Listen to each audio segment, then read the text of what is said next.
우리가 지난주 공부하신 내용이 복습들 하고 계시죠? 복습하셔야 돼요. 자, 우리가 국토계획법은 한마디로 무슨 법이라고요? 계획법이다. 국토계획법은 계획법이고, 계획을 만들어서 우리 국토를 뭐 하자는 겁니까? 계획 만들어서 국토를 이용하자 이 말이죠. 자, 이게 국토계획법이에요. 자, 그래서 우리는 결론적으로 세 가지 계획을 공부를 하신 거예요. 세 가지 계획. 자, 첫 번째는 무슨 계획이죠? 광역도시 계획이죠. 두 번째는 무슨 계획? 도시군. 자꾸 하셔야 돼요. 말씀을 하세요. 도시군 기본계획. 세 번째는 도시군 관리계획이죠. 자, 우리가 국계법에서 말하는 계획은 도시군 단위로 수립하는 요 두 가지 계획을 말합니다. 요 두 가지 계획을 우리는 줄여서 무슨 계획이라고 불러요? 도시군 계획이라고 부르죠. 도시군 계획이라는 게 따로 있는 게 아니고요. 도시군에서 수립하는 요 두 가지 계획을 말하는 거예요. 아시겠죠? 요 두 가지를 도시군 계획이라고 합니다. 근데 한 개 도시가 아니고 두 개 이상의 도시를 묶어서 계획을 수립하죠. 광역하면은 광역은 앞으로 넓은 지역을 말하는데 광역은 면적이 넓은 게 아니고 그렇죠. 두 개 이상. 광역도시하면 도시가 두 개 이상이다. 그럼 두 개 이상의 도시를 놓고 계획을 수립하는 게 광역도시 계획이죠. 아시겠죠? 그럼 두 개 이상의 도시를 묶어가지고 계획을 수립하죠. 그 묶은 걸 뭐라고 불러요? 광역계획권이라고 부르죠. 이런 용어들을 빨리 익히셔야 돼요. 자, 광역, 우리가 여기서 공부하신 건 뭐예요? 광역도시계획이란. 광역계획권의 뭐? 그렇죠. 장기발전방향. 광역계획권의 장기발전방향. 자, 도시군 기본계획의 도시군은 특광시군이죠. 도시군은 특광시군을 말한다. 이제 특광시군이 뭐, 요거 뭔지 아시죠? 네. 특광시군의 장기발전 방향. 얘는 광역계획권의 장기발전 방향. 아시겠죠? 그런데 기본계획은 두 가지를 더 하셨어요. 요 기본계획은 반드시 무슨 계획이 돼야 돼요? 조각계획. 밑그림 스케치는 부산시 기본계획은 부산시에 관한 모든 내용이 다 들어가야 되죠? 종합계획. 그리고 기본계획을 바탕으로 뭐가 나와요? 관리계획. 그래서 기본계획은 관리계획 수립하는데 뭐가 된다? 지침이 된다. 그래서 기본계획은 우리가 이번 진도에서 세 가지를 공부하신 거예요. 특광시군의 장기발전 방향 하나, 두 번째 종합계획 둘, 관리계획 수립하는데 뭐가 되고? 지침이 되고. 이걸 기억하시는 거예요. 그래서 광역도시계획을 기본계획에 그대로 반영하고 기본계획을 바탕으로 관리계획이 나오고 이렇게 되는 거죠. 아, 됐죠? 그러면 이 도시군과 이 도시군은 같은 도시죠. 이 도시군, 특광시군에 대해서 얘는 장기발전 방향인데 얘는 집행하는 거죠. 그 유일하게 계획을 만들어서 집행을 하는 법인데 사실상 집행하는 계획은 얘밖에 없어요. 그래 관리계획을 통해서 뭐 한다? 집행한다. 얘는 특광시군의 장기 발전 방향을 제시한다. 이게 차이점이죠. 이해됐죠? 자, 그럼 집행이라는 게 뭐던가요? 개발할 때는 개발을 하고 시간이 오래 지나면 뭐도 하고 정비도 하고 그리고 개발하는 것만 집행하는 게 아닙니다. 절대로 개발하면 안 되는 지역은 보전을 하게 해야 되겠죠. 자, 요게 우리는 집행이에요. 그 특광, 자, 관리계획을 한번 정의 내려봅니다. 특광시군을 뭐 하려고? 개발, 정비, 보전하기 위해서 수립하는 계획입니다. 그런데 얘들은 이 개념 정도만 우리가 공부를 했고요. 이 관리계획은 이 관리계획으로 집행하는 내용이, 요 집행하는 내용이죠. 내용이 몇 가지가 있었어요. 이 6개를 공부하면 계획을 공부하고 계획에 대한 집행을 공부하시는 거예요. 그리고 사실상 광역하고 기본계획은 광역 기본계획이 뭐예요? 요거 우리 시험에 물어보고요. 그 다음에 절차 물어봐요. 다음에 계획을 수립하는 절차를 아셔야 되거든. 절차를 알아야 돼요. 그러면 되고 여기에서 한 문제 출제가 되고요. 우리 시험은 전부 여기서 나오는 거예요. 이게 계획에 의한 집행이에요. 그럼 관리계획도 우리가 절차를 공부하겠죠. 절차. 그럼 절차는 이번 진도에서 정확하게 공부는 안 하셨어요. 안 하셨지만 요 두 가지 계획은 방향을 제시하는 계획이었죠. 요 두 가지 방향을 제시하는 계획은 지자체가 우리가 지금 광역도시든 한 개의 도시든 두 개 이상의 도시든 한 개의 도시든 여기 주체는 국가가 아니고 도시입니다. 지자체가 주체예요. 그럼 얘들은 이 방향을 자기 마음대로 수립해요. 승인을 받아야 돼요. 그러니까 요거는 승인이 필요한 계획이에요. 요 두 가지 계획. 요 두 가지 계획은 나중에 절차에서 뭘 공부하시느냐? 수립을 하기 위해서 승인을 받아야 된다. 이걸 공부하실 거예요. 그러면 누가 수립하고 누가 승인하는가? 이걸 공부하셔야 되겠죠. 그래서 수립권자, 승인권자를 다음에 공부하셔야 돼요. 광역도시계획은 누가 수립하는가? 승인은 누가 하는가? 도시군기본계획은 누가 수립하는가? 승인 누가 하는가? 근데 얘는 누가 수립하는지 알죠? 누가 수립해요? 특광시장 군수가 하는 거지. 관리계획은 얘는 수립하기 위해서 승인을 받는다고 하지만 관리계획은 승인을 받은 내용 중에 네 가수가 되겠다고 승인이 났죠? 승인을 받은 내용 중에 무엇을 할 것인가? 이걸 뭐라고 불러요? 2번. 무엇을 할 것인가? 집행할 내용이 많죠? 가수가 되기 위해서 집행할 내용이 많은데 그 중에 무엇을 할 것인가? 이걸 우리는 2번이라고 합니다. 안을 만드는 거죠. 안을 만들어서 최종적으로 결정을 해서 집행을 하는 거예요. 이 결정이라는 건 승인이란 건 누군가 위에 관청에서 승인한단 말이죠. 승인은 윗사람이 한다는 거 쉽게 말해서. 그런데 이건 아버지한테 승인 받아야 된다고 그랬죠. 그런데 결정은 위에서 결정하는 것이 아니고 자기가 스스로 결정하는 거예요. 이게 차이점입니다. 자, 그럼 제가 물어봅니다. 우리가 공부는 안 하셨는데 이건 사실상 이번 진도에서 좀 보고 가야 될 내용인데 제가 얘기는 안 했어요, 지난주에. 자, 그럼 입안권자와 결정권자는 원칙적으로 같아야 돼요, 달라야 돼요? 같아야죠. 입안한 자가 자기가 스스로 결정해서 집행하는 거라니까. 그런데 나중에 공부를 하시다 보면요, 안을 만든 자하고 최종 결정한 자가 대부분 같아요. 같은데 안 같은 경우가 있어. 그래서 이 6개를 결국은 누군가가 입안을 해서 최종적으로 결정해서 집행한다는 뜻 아니겠어요? 그럼 입안한 자와 결정한 자는 같아야 되는데 안 같은 경우가 있다. 우리가 그걸 공부하셔야 돼요. 그럼 어쨌든 우리가 요 6개는 전부 무슨 절차? 요 절차입니다. 입안 결정 결자 아시겠죠? 입안 결정. 입안권자가 입안해서 결정권자가 결정이에요. 근데 우리가 입안권자는 지난주에 들어보셨죠? 얘나 특광시군에서 하는 거거든. 그럼 이거는 우리 특광시군에서 승인을 받은 내용 중에 집행을 해야 돼. 승인 받은 내용 중에. 그러면 무엇을 할 것인가는 당연히 누가 입안해야 돼요? 당연히 입안은 누가 해야 돼? 특광시장 군수가 해야죠. 특광시장 군수가 입안을 하는데 요 기본계획과 차이가 뭐였어요? 얘는 오로지 누구만?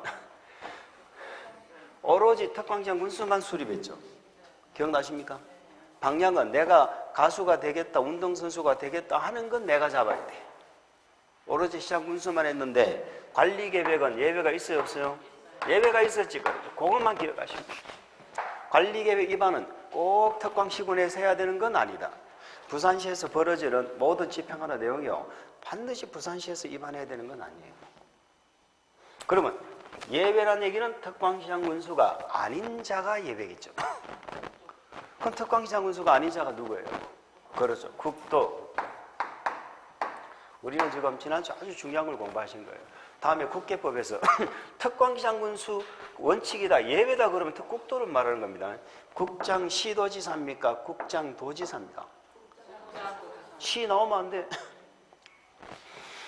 그래서 얘들이 입안권자인데 그러면 얘들이 스스로 뭐 하는 게 원칙이다?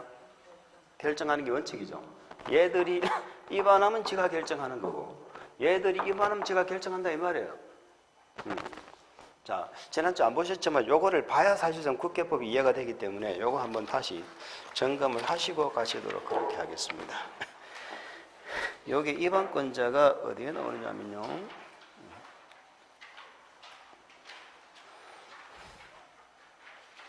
이반권자는 지난주에 밑줄을 걷죠.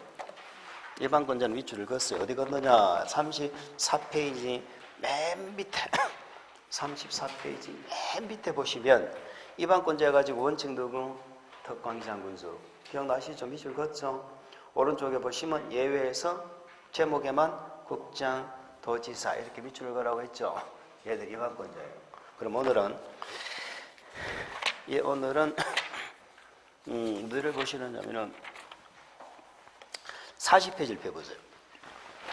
40페이지를 펴보시면 결정권자가 나오죠. 양과를 이번에 도시군 관리계획의 결정. 자, 지금은 정확하게 우리가 이해를 할 수는 없지만요. 자, 이렇게 한번 적어볼게요.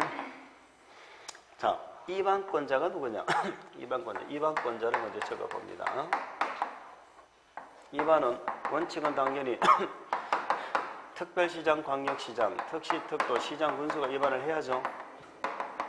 그런데 예외적으로 국장이나 도지사도 이반을 할 수 있다. 우리가 예외라는 것은 항상 사유가 나와야 됩니다. 국장이 한다는 건 사유가 있다는 거예요. 어떤 사유가 안 나오고 이반권자가 누구예요? 물으면 항상 우리는 원칙을 말씀을 하셔야 되는 거예요. 그러면 얘들이 이반을 해가지고 얘들이 원칙적인 이반권자죠. 그러면 얘들이 결정하는 게 원칙이죠.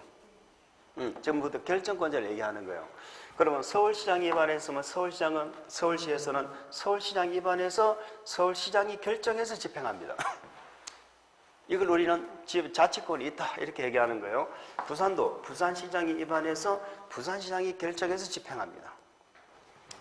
특시특도는요 지밖에 없어요. 얘는 고민할 게 없어. 항상 지가 입안하고 지가 결정하는 거예요. 그러면 여기까지는 어때요? 자기들이 입안하고 결정하고 다 하죠. 입안권자와 결정권자 똑같잖아요. 그런데 문제는 여기서 생깁니다.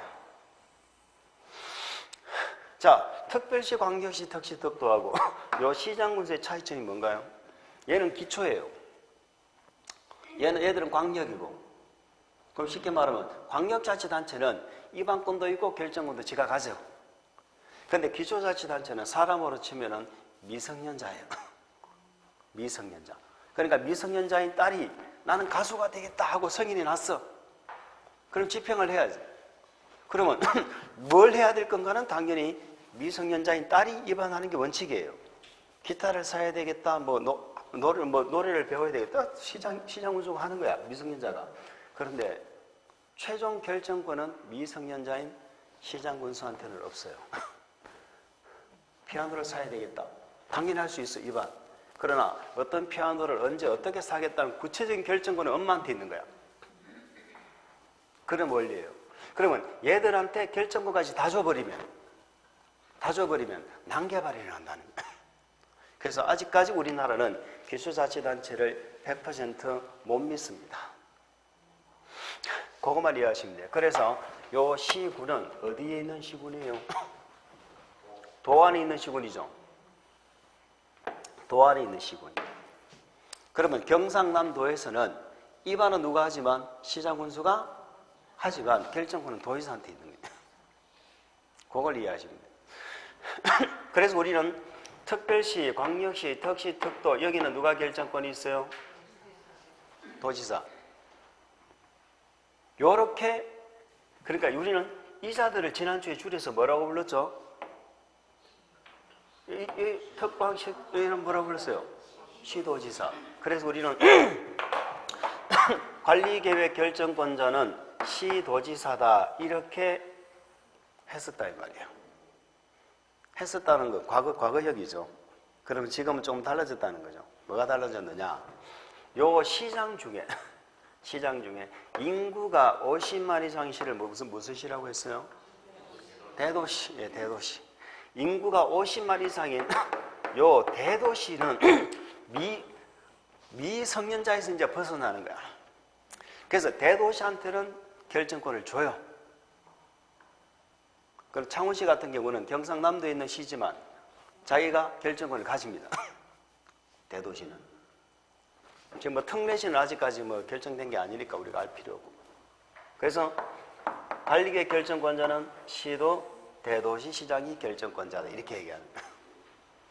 이해갑니까? 그래서 입안은 누가 하고?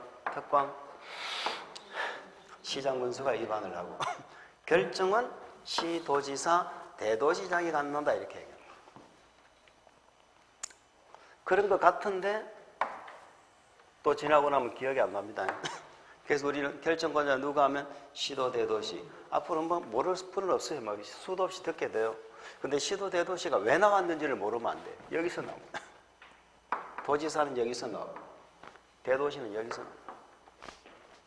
그럼 결국은 대도시 빼고 시장군수는 아직까지 결정권을 준다 안 준다? 안 준다. 입안권은 있지만 결정은 없다. 근데 얘들은 어때요? 당연히 결정권 가지겠죠?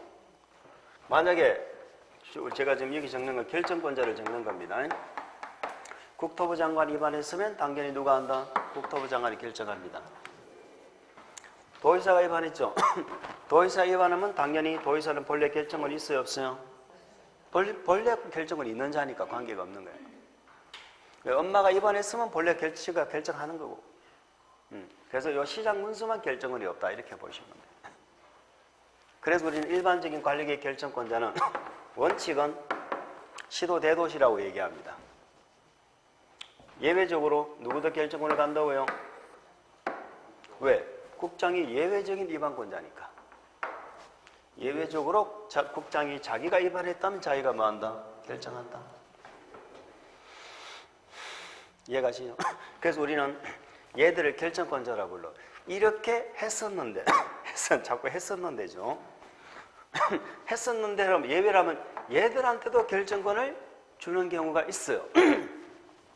그러면 대도시가 아닌 시장군수도 결정하는 경우가 있다는 거죠. 우리가 지금 얘기하는 건 뭐에 대한 결정권이에요? 요 6개. 요 6개에 대한 결정권을 얘기하는 거거든. 그 요 6개에 대한 결정권 중에 기초시장군수, 미성년자도 결정을 하는 경우가 있어. 그거는 5번에 대한 얘기예요. 5번이 우리가 5번이 뭐였느냐면 지구 단위 계획 이런 거 있었죠. 요거는 시장군수도 결정권을 가져. 자, 그럼 이런 얘기가 되는 거예요. 저희가 만났던 일이라고 보세요. 요 5번만큼은 기초시장군수까지 결정권을 다 가지죠. 가진다는 말은 5번은 입안 한 자가 다 결정권을 갖는다. 말 됩니까? 틀립니까? 안 됩니까? 입안 한 자가 다 결정권이 있어요? 없어요? 있지. 5번만큼은. 왜? 5번만큼은 요 기초시장군수까지도 다 결정권이 있다니까. 이해하시죠? 입안 한 자가 결정을 하는 것인데 시장군수만큼은 입안권은 있어도 결정권이 없거든. 그런데 이제 5번 지구단위 계획이라는 저것은 시장군수도 자기가 뭘 했다면 자기가 입안을 했다면 자기가 결정권을 갖는 거예요. 그래서 결정권은 요 시장군수는 딱 지구단위 계획 2가지 경우가 있는데 지금 모르셔도 돼. 알 수가 없어요.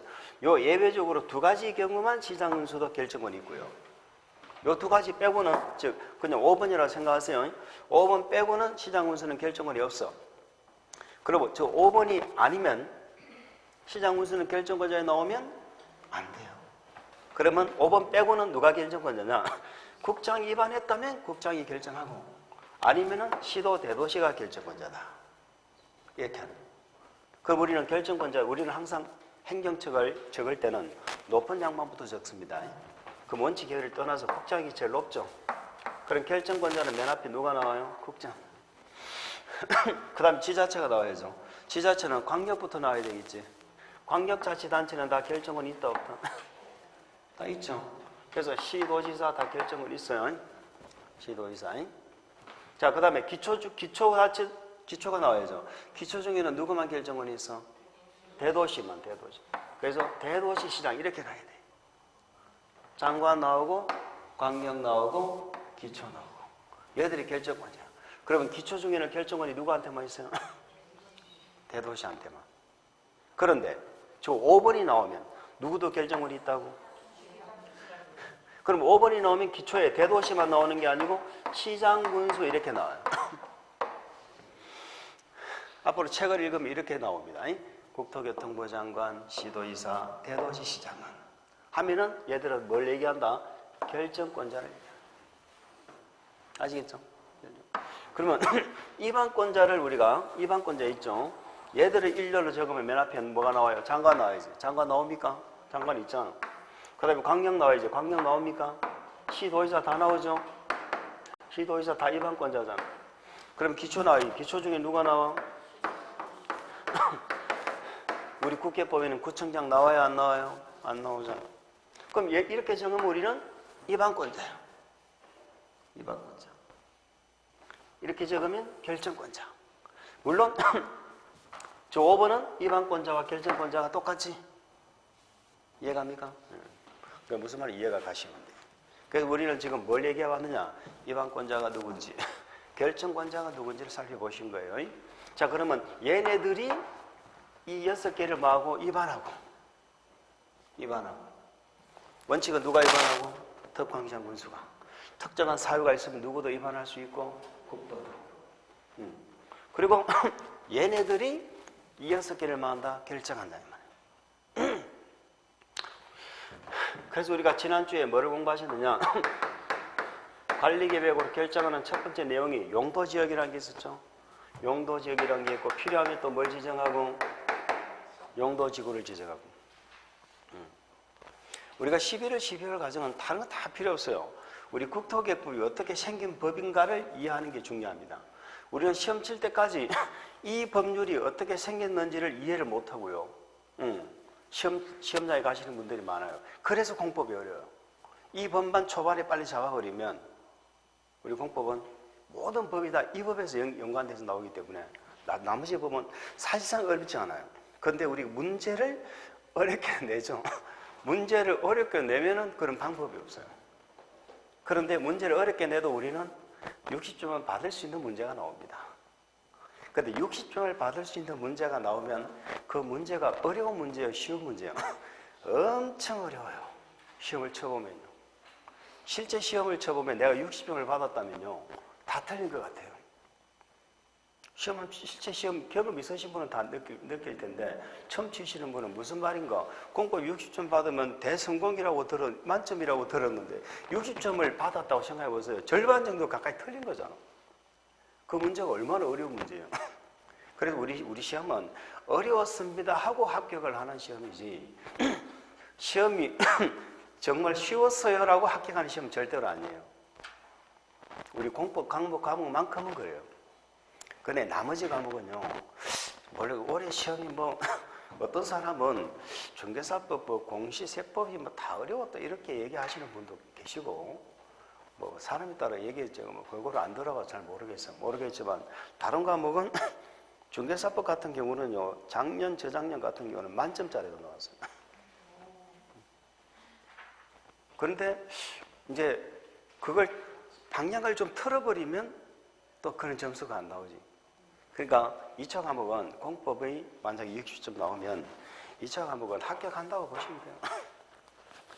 그래서 우리가 공부하시는, 저하고 공부하시는 이 과목이 제일 어려워요, 제일 어려워. 요걸 초반에 잘 이해를 하시고 잘 따라오시면은 아무것도 아닌데 요걸 초반을 기초를 안 만들고 나중에 조금 이게 편하게 공부를 하려고 우리가 이렇게 착각하시면 안 돼. 내가 50점만 받으면 되니까 공부를 절반만 하면 안 되겠느냐. 공부를 조금 하고 50점 받겠다는 생각을 가지고 공부를 하신다고요. 그건 절대 잘못된 거예요. 열심히 해서 50점 받는 거예요. 열심히 해서 50점, 60점 받는 시험이 이 시험이라니까.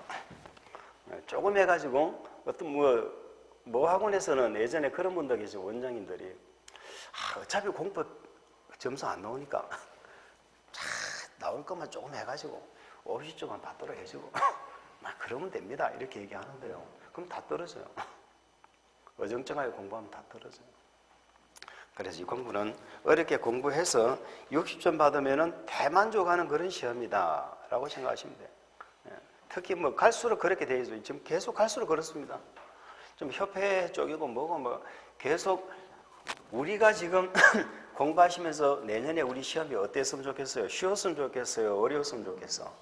당연히 쉬웠으면 좋겠지. 두 번 생각할 필요도 없지. 내가 합격했어. 그 다음부터는 어려웠으면 좋겠어. 그 다음부터 어려웠으면 좋겠어. 그게 사람의 심리라니까.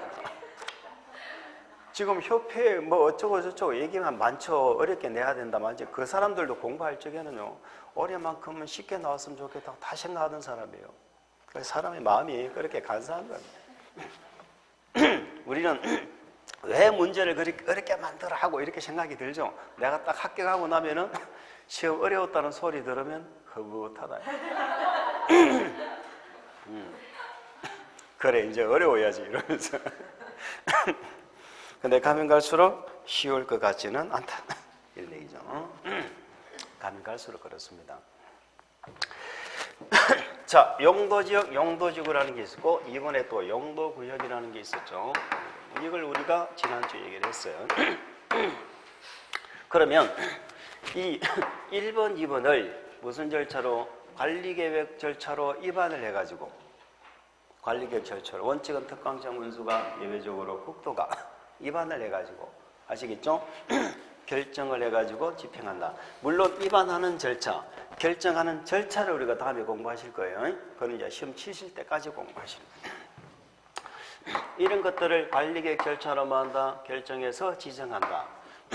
지정만 합니까? 변경할 수도 있습니다. 우리 공법은 항상 변경이 따라 붙어요. 자, 계획을 수립합니다라는 말이 나오면 항상 뒤에 또는 변경 이런 말이 나옵니다. 그러니까 계획을 수립하는 것이나 계획을 다시 변경하는 것이나 절차는 똑같다는 거죠. 그래서 우리는 변경을 무슨 행위라고 했어요? 새로운 행위다. 변경을 새로운 행위다. 그러면 용도지역지구구역을 지정할 때도 무슨 절차? 관리계획 절차로 입안 결정해야 되고, 입안 결정. 그 다음 용도지역지구구역을 지정한 걸 변경을 하고 싶어도 다시 관리계획 절차로 입안해서 결정해야 된다. 이런 얘기예요. 그래서 지정과 변경은 같은 말이다. 자, 그리고 지정과 무엇은 우리가 요 6개 얘기입니다. 요 6개는 관리계획으로 결정하는 거죠. 그래서 지정한다는 말과 결정한다는 말은 같은 말이다. 그래서 지정권자가 누군데요? 라고 이렇게 물어봅니다. 용도지역을 지정하는 지정권자가 누구예요? 그러면 관리계획을 뭐 한 자다? 결정한 자다. 그러면 용도지역지구구역의 지정권자란 말과 이 관리계획의 뭐 결정권자란 말은 같은 말이에요. 그럼 이 6개가 끝날 때까지 우리는 누가? 결정권자는 이렇게 나옵니다. 결정권자가 관리계획으로 용도지역을 결정한다. 관리계획 절차로 용도지역이나 지정이나 변경을 결정한다. 그러면 누가? 국장, 시도지사, 대도시장 있게 되겠죠. 얘네들이 관리계획 절차로 용도지역을 지정하고 결정한다. 이렇게 되는 거예요. 지금 결정권자가 원칙적으로 뭐 이렇다라는 것만 이해를 하시면 됩니다. 자, 그래서 우리는 이렇게 공부를 하셨고, 그 다음에 용도지역은 우리가 다방에서 마시는 커피에 해당한다고 했죠. 1차적으로 용도지역을 지정해서 행위를 제한하고, 그 커피로 부족하니까 2차적으로 뭘 지정했어요? 지구를 지정해서 커피 맛을 더 냈죠. 설탕 크림을 넣는 겁니다. 그러면 얘하고 얘는 불가분의 관계죠. 지구는 지역으로 부족한 걸 뭐 한다? 보충한다. 요게 지구예요. 그런데 용도구역은 3차적으로 지정하는 것입니다. 지역, 지구 위에다가 지정하는 겁니다. 그러나 구역은 용도지역과는 전혀 관계가 없는 거였죠. 다방에서 시켜 먹는 짜장면이었죠. 자, 그래서 지역이란 뭐라고 그랬어요? 행위를 제한해서 토지를 경제적 효율적으로 이용하자, 공공복리 정진을 도모하자 하는 거였고, 용도지구는 용도지역의 제한을 뭐해서? 강화 또는 완화해서 용도지역의 기능 정진이 목적이다. 그런데 용도구역은 지역, 지구의 제한을 강화 완화해서, 근데 지역과는 전혀 관계없는 도시의 무질서한 시가와 뭐 확산 방지, 단계적 토지 이용 도모, 종합적 이용 관리 이런 말이 있었죠. 그러니까 그걸 외울 필요는 없지만은 그 말은 지역의 기능 정진하고는 전혀 관계없이, 아시겠죠? 관계없는 제도가 용도구역이다 이렇게 보시면 돼요. 그러면 용도구역이 지역지구에 지정되어졌어요. 지역지구에 구역이 지정되어졌어. 얘는 지역과는 관계없는 특수한 목적으로 지정하죠. 그러면 용도구역을 지정하면 지역이나 지구는 싹 덮여버려요. 안 보여. 자, 지역의 지구를 지정했어. 지구를. 그러면 지구를 지정하면은 지역이 보여요, 안 보여? 보이지. 왜 안 보여? 커피에 설탕 탄다고 커피가 안 보여? 이렇게 생각하시면 돼. 자, 이게 내 방이야. 내 방이고 이게 부산이에요. 하나의 도시예요. 그럼 여기에 장판지를 까는 거야, 장판지를. 장판지는 다 깔아요? 필요한 데만 깔아? 다 깔죠? 그럼 용도지역은 모든 지역에, 도시에 다 있어야 돼. 지금 부산시의 모든 용도지역은 다 있어. 그런데 거기 보니까 이렇게 구멍이 나 있어. 네모 구멍도 있고, 삼각형도 있고, 동그라미도 있고, 요 구멍을 메꾸는 게 용도지구예요. 그러니까 이 구멍을 메꾸는 이유는 뭡니까? 장판지 기능을 위해서 메꾸는 거죠. 그런데 여기에다가 이렇게 장롱을 놔, 장롱. 장롱은 용도지역 목적하고는 전혀 별개의 목적으로 장롱을 갖다 놓는 거죠. 그럼 이 장롱을 갖다 놓으면 밑에 용도지역이, 지역지구가 보여요, 안 보여요? 안 보이죠? 자, 그럼 이 말입니다. 커피에다가 설탕을 타면은 커피만 마셔요? 설탕만 마셔요? 둘 다 마시지. 그러니까 지역의 지구를 지정하면 다 행위 제한하는 제도입니다. 요 세 개는 다 행위 제한하는 건데 얘도 행위를 제한하고 얘도 행위를 제한하죠. 그럼 지역의 지구가 지정되면은 지역의 행위를 제한받아요? 지구의 제한을 받아요? 두 개 다 받아요. 두 개 다 받는 거예요. 내 땅이 어떤 용도지역이 예를 들어서 중심상업지역이 지정되었어. 거기다가 경관지구가 지정되어졌어. 그러면 이 용도지역도 행위 제한하고 용도지구도 행위를 제한하는데 요 제한을 두 개를 다 받아야 되는 거야. 그런데 지역지구 위에 얘가 지정됐죠. 그러면 행위 제한 어떻게 받을까요? 구역의 제한을 받는. 용도구역을 지정해버리면 지역지구의 제한은 날아가 버려. 덮어버려. 아시겠죠? 그럼 우리 방에는 이렇게 용도지역을 덮어버리는 게 지구 단위 계획구역이 있고 한 개가 더 있어요. 아, 여기 죄송합니다. 여기 지구 단위 용도구역이 있고 한 개가 더 있어. 덮어버리는 게. 그게 5번의 요 지구 단위 계획구역이에요. 요걸 우리가 다음에 공부하시면 지구 단위 계획구역이란 걸 요렇게 또 갖다 놓으면 밑에 또 장판지가 안 보여요. 근데 요게 이제 덮어버리는 게 두 개가 있어. 그러니까 요거는 이제 다음에 공부하시고 이제 오늘 또 우리가 이 지역지구구역을 공부를 하시는 거고. 그럼 우리가 이제 시험을 위해서 뭐를 공부를 하셔야 되는가 하는 걸 우리가 전개를 하시는 거예요. 자, 용도지역 지구구역 제도는 결론적으로 행위를 제한하겠다 하는 제도가 용도지역 지구구역입니다. 자, 그리고 지난주 공부하신 내용 중에 이것들을 관리계획으로 입안 결정 고시, 입안 결정에서 우리한테 뭐 해줬어요? 고시해줬죠? 고시 공부는 보여주는 거잖아. 관리계획을 우리한테 보여준다는 건 우리 보고 이 법을, 이런 것들을 용도지역을 정했으니까 지켜라 이 말이죠. 이 법을 지켜라 해서 우리한테 고시 공부해서 보여주잖아. 그러면 관리계획을 고시했다고 효력이 발생하던가요? 지형도면이 나와야 되던가요? 지형도면을 고시를 해야지만이 효력이 발생한다라는 말까지 지난주에 말씀을 드렸어요.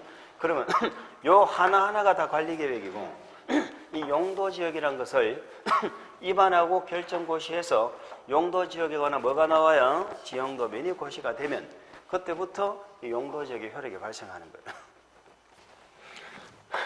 그래서 우리가 지난주에 용도지역을 공부하셨고요. 용도지역, 지구구역을 영어로 말하면 전부 뭐예요? 존이죠. 자, 존에서 우리 학습의 목표는 대상과 절차였습니다. 어디를 대상으로 어떤 목적으로 지정하나?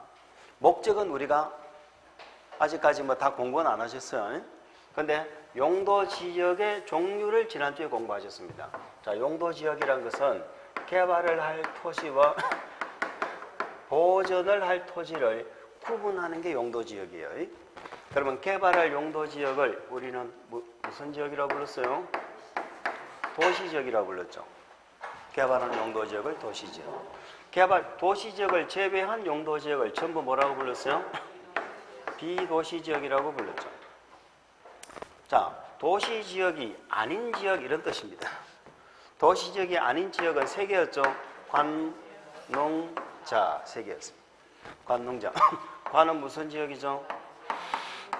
관리지역이고 농은 농림지역이고 자는 자연환경 보전지역이었습니다.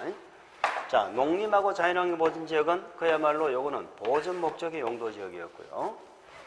관리지역은 100% 보전이 아니고 시골이지만 개발이 병존하는 지역이었어요.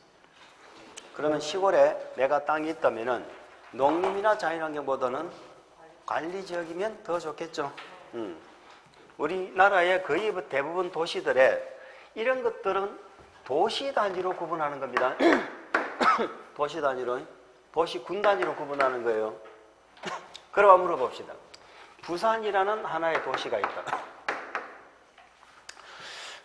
부산이라는 도시는 도시지역이다 왜 있어? 부산이라는 도시는 도시지역이다 왜 있어? 아니라니까.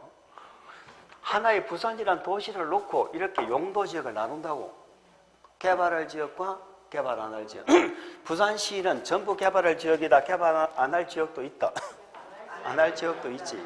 그러니까 부산은 도시지역이라는 표현은 잘못된 거예요. 부산에는 비도시지역도 있어. 그러니까 하나의 도시를 놓고 이렇게 나누는 거야. 전국의 토지를 놓고 국가가 나누는 게 아니고 도시 단위로, 부산은 부산 단위로, 김해는 김해 단위로 이걸 나누는 거라니까. 그러니까 부산은 도시지역이라는 말은 잘못된 거예요.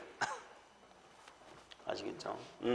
자, 그러면 뭐 대부분 도시들은 우리나라 전체를 통계를 내보면 거의 대부분 절반 정도가 농림지역이에요. 절반 정도가.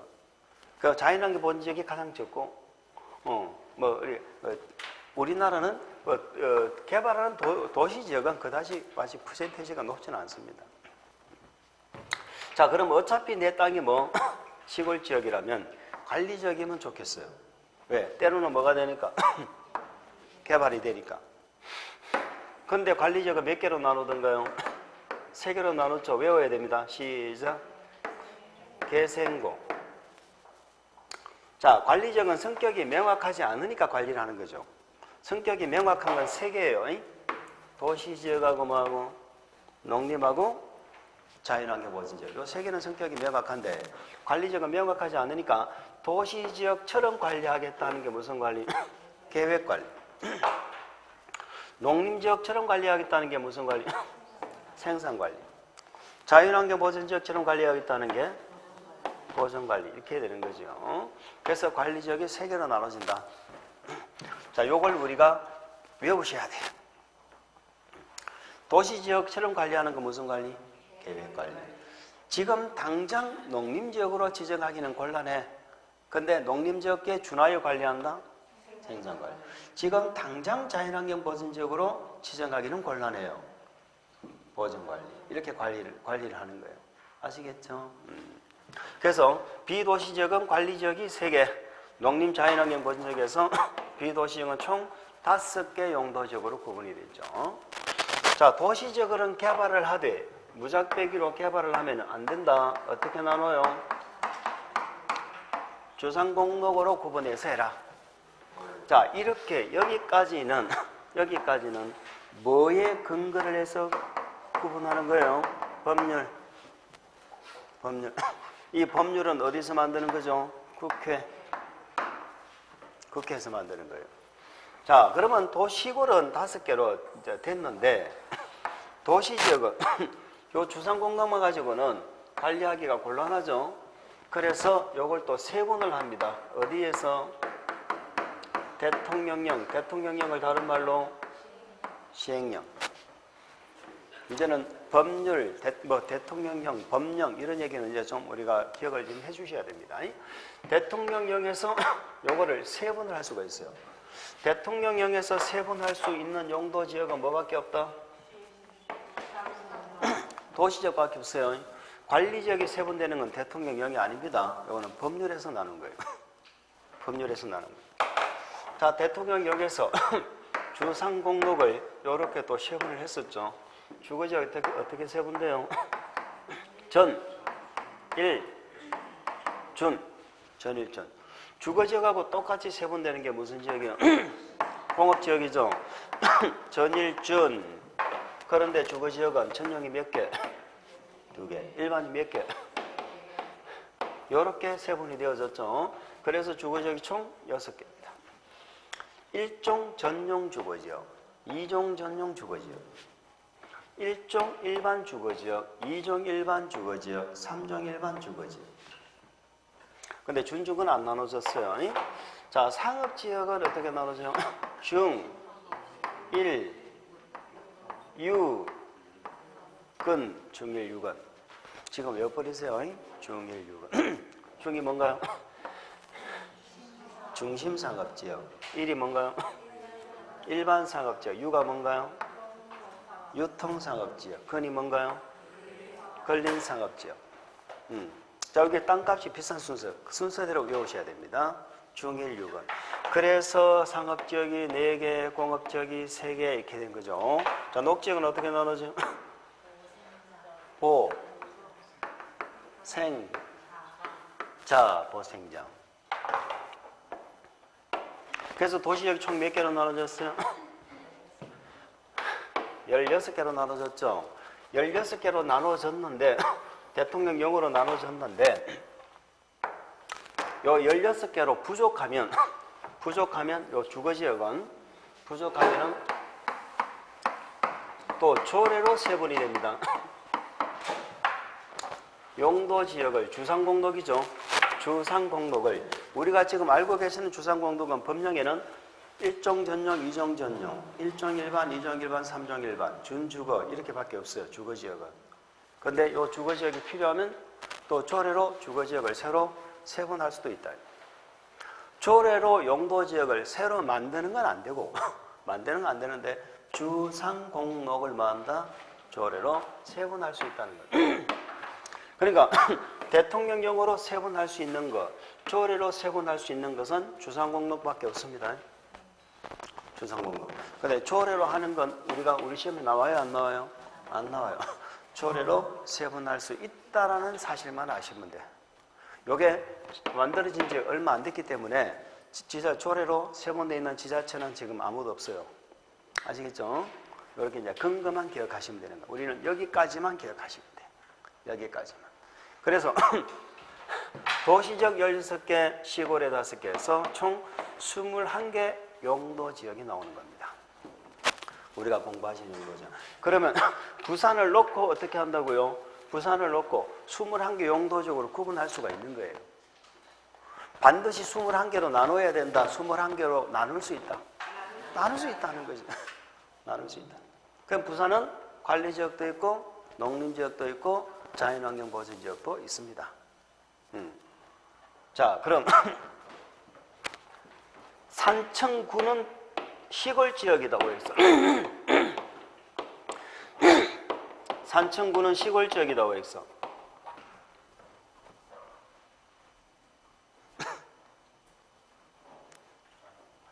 대답해보세요. 산청구는 시골지역일까 아닐까?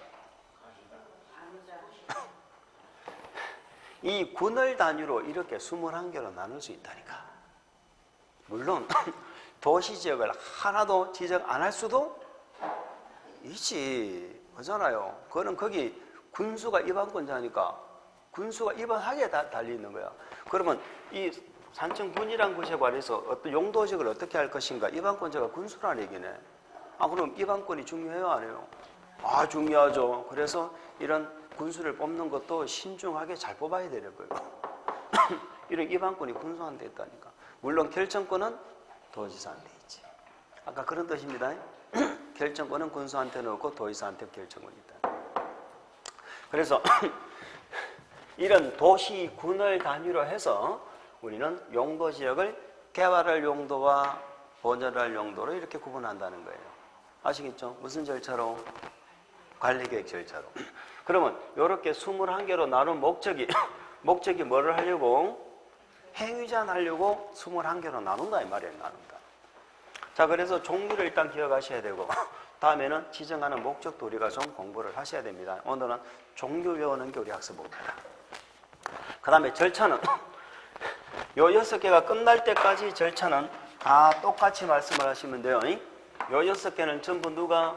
결정권자다. 무슨 절차로? 관리계획 절차로 결정한다. 그럼 되는 거예요. 아시겠죠? 결정권자가 한번 적어볼까? 아까 혹시 기억나세요? 장관은 결정권 있습니까? 국장은 결정권 있어요? 있지. 광역자치단체 결정권 있어요? 있지. 기초 중에는 누가 결정권이 있었어요? 대도시만 결정권이 있었죠. 그래 얘들이 결정권자. 얘네들이 무슨 절차로? 도시군 관리계획으로 결정한다 이렇게 하면 되는 거예요. 아시겠죠? 용도지구도 마찬가지. 그래서 절차는 이 정도로 관리계획 절차다. 그럼 대상과 절차 봤죠? 자, 그럼 결론적으로 이제 우리한테 중요한 건 이 용도지역지구구역을 정해서 행위를 제한한다는 얘기인데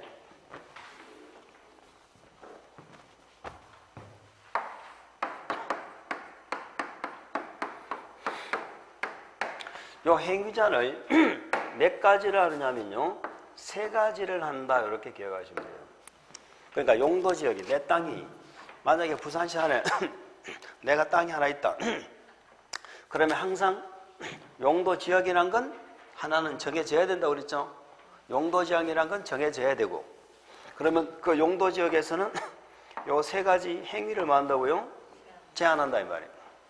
그럼 용도지역이 뭐냐에 따라서 3가지 행위가 달라지는 거예요. 그 첫 번째 행위 제한이 건축 제한이에요.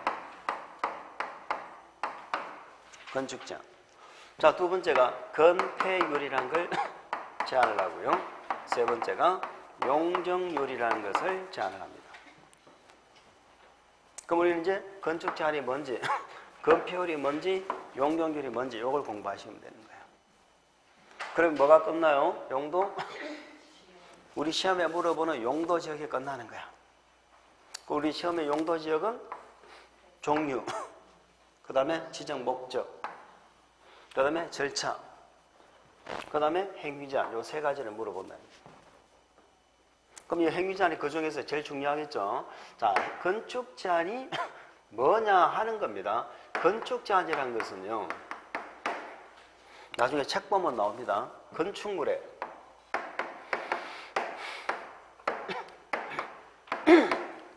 용도, 종류, 규모 등을 제한한다 이렇게 표현합니다.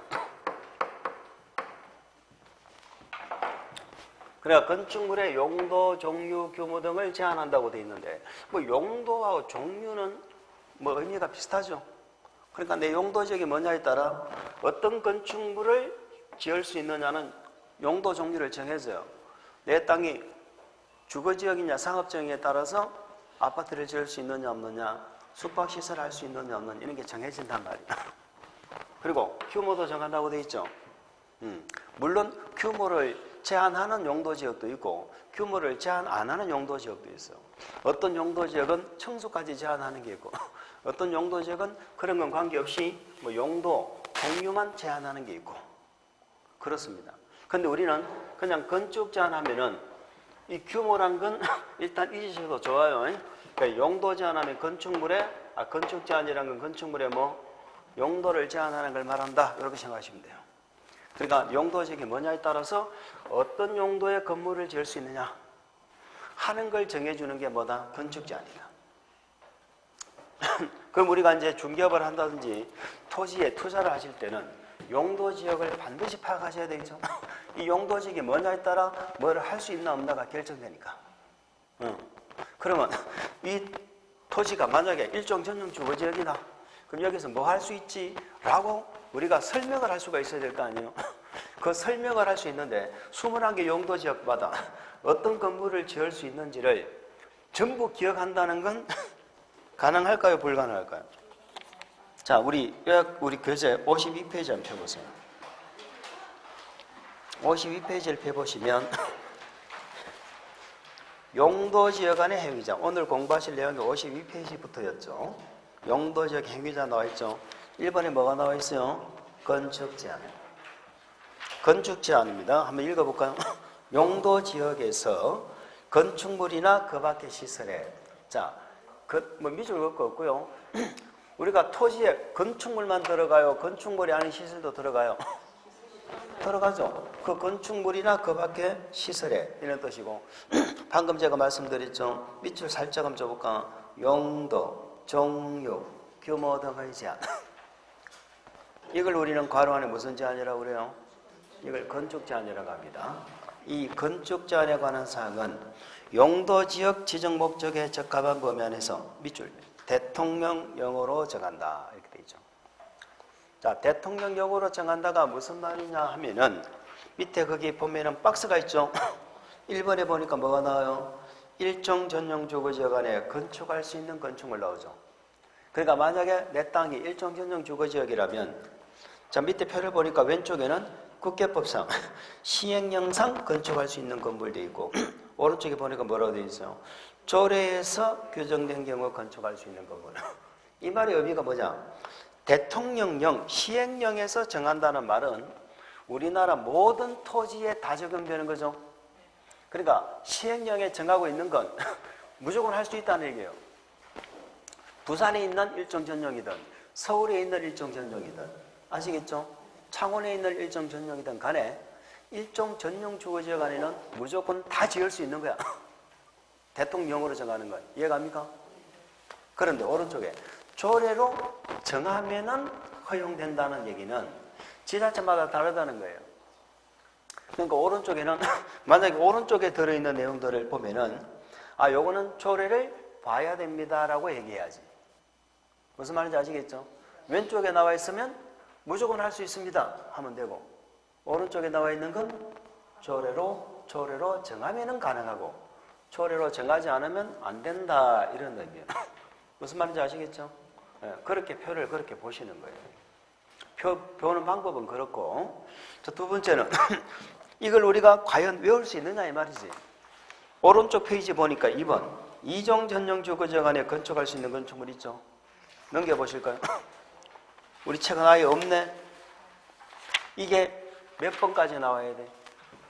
21번 그렇죠. 용도지역이 21개니까 21개 용도지역마다 이걸 정해놨다 이런 뜻입니다. 그러니까 우리 책은 적어놔봐야 니들 모르나 이런 뜻이잖아요. 그러니까 빼버린 거야. 책만 두꺼워지니까. 근데 우리는 실전에 나가면은, 실무에 나가면 이걸 볼 줄 알아야 되겠죠. 실무에 나가면 이 책을 보는 게 아니고 법 조문을 봐야 돼. 법을 봐야 돼. 아시겠죠? 우리가 법을 확인하려면은 법제처 들어가면 있다고 그랬죠? 들어가면 있어. 거기 보면 국토의 계획 및 용에 관한 법률에 보면 있는데 항상 우리 공법은 3단계로 되어 있습니다. 나중에 바로 우리 휴대폰으로 확인할 수가 있어요. 휴대폰으로 지금 다 되잖아. 보면 항상 우리가 공부하시는 공법은 3단계로 되어 있어. 국회에서 만든 법률이 맨 처음에 나와. 그럼 국토의 계획 및 이용에 관한 법률 이렇게 해가지고 국회 이렇게 나와. 여기에 국회에서 만든 법률이고 그 밑에 보면은 국토의 계획 및 이용에 관한 법률 시행령 이렇게 나와. 시행령. 이거는 이래놓고 대통령령 이렇게 적어놨어. 대통령령. 그 다음에 그 밑에 국토의 계획 및 이용에 관한 법률 시행규칙 이렇게 적어놨어. 그래놓고 국토교통부령 이렇게 적어놨습니다.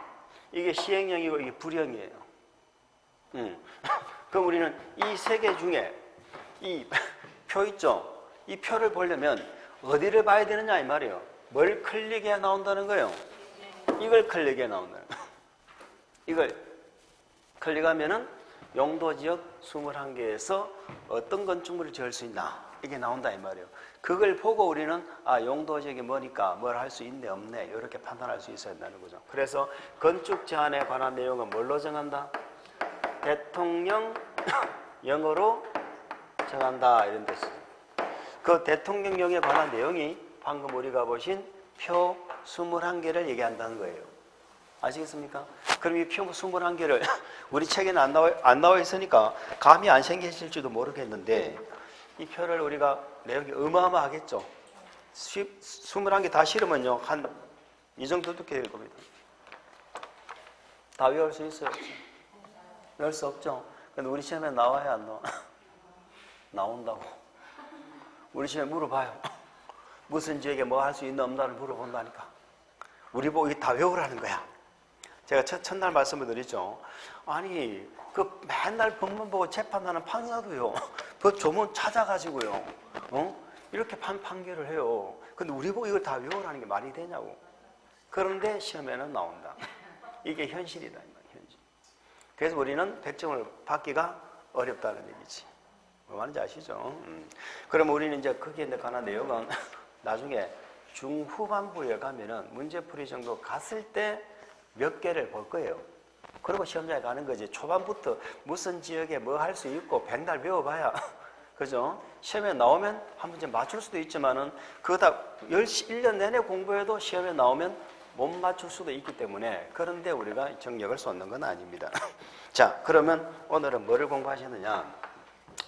행위제한 중에 건축제한을 공부했는데 건축제한이란 건 용도, 종류, 규모 등을 제한하는 걸 말하는데 우리 국회법의 용도 지역의 건축제한은 어디에 나와 있다? 대통령령에 있다. 대통령령에 있다. 그걸 이제 공부를 하신 거예요. 물론 여기에 대한 예외도 있어요. 자, 예외란 말은 무슨 말이냐? 우리가 지금 용도 지역에 대해서 어떤 건물을 지을 수 있는가는 이 표를 보고 설명을 해야 된다는 얘기 아닙니까? 대통령령을 보고. 그런데 이 대통령령을 보고 설명하면 안 되는 땅들이 있어요. 안 되는 땅들이 있어요. 예를 들어서 저 시골에 농림지역 같은 데 농지, 산지 이런 것들 중개를 한다든가 투자를 할 때는 이 표를 보면 안 돼. 이 표를 보면 안 되고 그때는 농지법, 산지관리법이랑 개별법이 따로 있어. 그 법을 보고 설명을 해야 돼. 뭐 말인지 아시겠어요? 그런 것들을 우리가 예외적인 부분이 있어요. 그러면 우리는 앞으로 시험을 위해서 대통령으로 정한다. 요거를 기억하고 다음에 대통령 보면 안 되고 개별법을 봐야 되는 땅들은 뭐가 있는가? 요걸 공부를 하시는 게 건축제한에서 우리의 학습의 목표가 되겠습니다. 아시겠죠? 그리고 건축제한에서 한 문제 정도가 출제가 되고요. 이 건폐율 용적률은 무조건 출제가 됩니다.